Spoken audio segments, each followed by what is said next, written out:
இந்த பறவைகள் காடுகள் நிறைந்த சூழல்ல, குறிப்பா மூங்கில் நிறைந்த பகுதிகளிலேயே வாழ்விடமா கொண்டிருக்கு.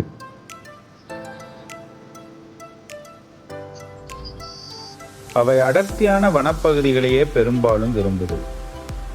முதன்மையா சீனாவிலேயே காணப்பட்டாலும் அவை பல்வேறு நாடுகள்லையும் அறிமுகப்படுத்தப்பட்டு பல நாடுகள்ல இன்னைக்கு காணப்படுது.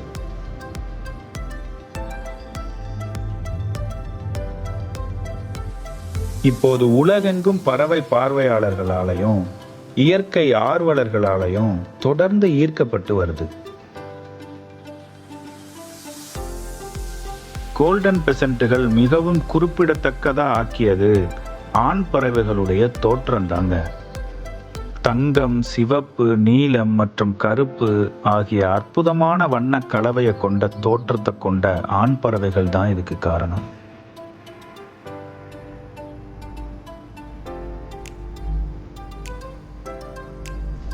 ஆண் பறவைகள் பெண் பறவைகளை விட பெரியதாகவும் மற்றும் வண்ணமயமாகவும் இருக்குங்க. இவற்றின் நீண்ட வால்கள் கிட்டத்தட்ட 3 அடி வரை வளரும்னா ஆச்சரியமா இருக்குல்ல. பெண் பறவைகள் மிகவும் அடக்கமான ஒரு பழுப்பு நிறத்திலேயே இருக்குங்க. இந்த வீடியோ பிடிச்சிருந்தா கீழே இருக்க லிங்கை கிளிக் பண்ணி இதனுடைய முழுமையான வீடியோவை பாருங்க. மறக்காம நம்ம சேனலுக்கு சப்ஸ்கிரைப் பண்ணி உங்களுடைய ஆதரவை கொடுங்க.